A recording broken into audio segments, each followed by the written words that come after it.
Hey guys, welcome to Marcus Loves Movies. My name is Marcus Lee and welcome to my Honk for Jesus, Save Your Soul movie review. It stars Regina Hall and Sterling K. Brown. For me personally, this movie hit close to home. Let's talk about it.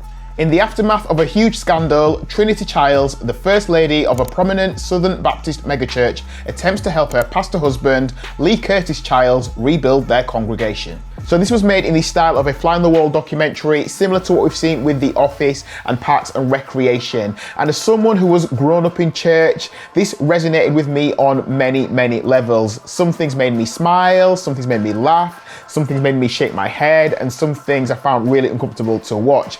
There is a scandal which we don't know all about at the start. We're not sure exactly what that scandal is, but rest assured it will come out. Regina Hall and Sterling K. Brown both deliver fantastic performances as this couple who are trying to get their church back on track. They see Easter Sunday as the big day to relaunch everything after the church has been shut down for a while, and they're doing their damned best to make it happen. Brown is very believable as a preacher. He does these long-winded sermons, and as someone who has spent a lot of time in church listening to these messages, he's very believable in what he does. And Regina Hall as his long-suffering wife, she is brilliant as the woman who will do whatever it takes to support her husband. Both Sterling K. Brown and Regina Hall are likable as Mr. and Mrs. Childs. However, as the film plays out, they do become less likable. But I think the film also does a good job of helping you to understand why they do what they do, even if you don't always agree with it. So me personally, at times I was caught in the middle of thinking, do I like these guys or do I dislike them?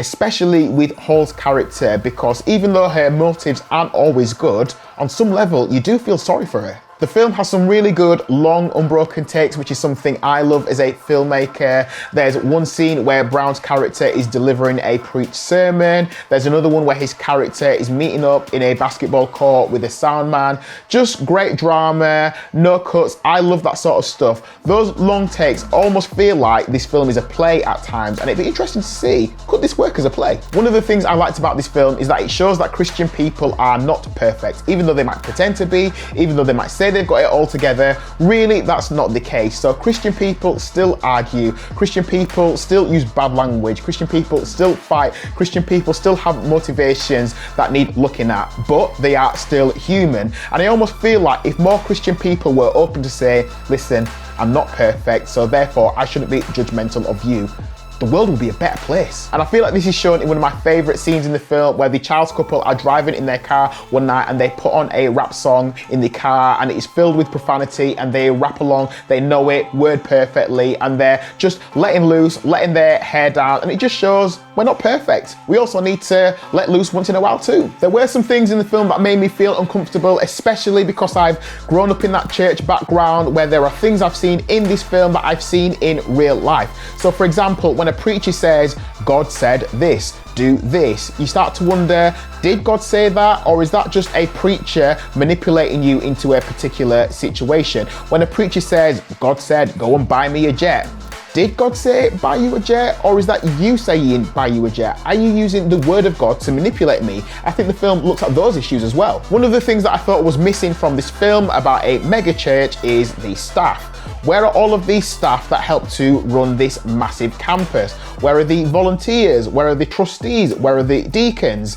If it's a church with 10 people, yeah, you might only have 2 staff. But if it's a church with 20,000 members, you probably have 100 members of staff. The amount of work the Childs are doing to get the church reopened would surely be delegated to staff members and volunteers. They'd be the people who are making phone calls. They'd be the people going out, handing out flyers in the street. They'd be the people standing on the highway so you could honk for Jesus. Those would be the jobs of the staff and the volunteers. So this film actually feels like it's been made with a limited number of actors, almost like it's been produced in the pandemic, so you're not going to have many people involved in the mix. Just one observation from personal experience. That's what I thought. I liked this film. Yes, at times it was uncomfortable to watch. Yes, it was billed as a comedy and there was more serious drama than you would expect. And I know that anyone who already dislikes the concept of a mega church or TV preachers, they'll find more things to dislike about it. But I thought it was an interesting watch about real world issues and one that generates a lot of discussion.